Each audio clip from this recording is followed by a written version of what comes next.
شیعوں کا کلمہ الگ کیوں ہے؟ یہ بہت زیادہ پوچھا جانے والا سوال ہے کہ شیعہ حضرات نے اپنا الگ کلمہ کیوں بنا لیا۔ اس کی بہت لاجیکل ریزننگ ہے۔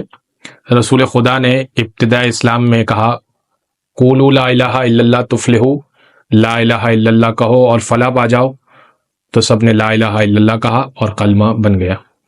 رسول نے اعلان رسالت کیا تو ہم نے محمد رسول اللہ کہا، اور پھر رسول نے جاتے جاتے امام علی کو ہاتھوں پر بلند کیا، شانوں پر بلند کیا اور کہا من کنت مولا ہو فہذا علی مولا، جس کا میں مولا ہوں اور آقا ہوں اس کا یہ علی مولا ہے اور آقا ہے۔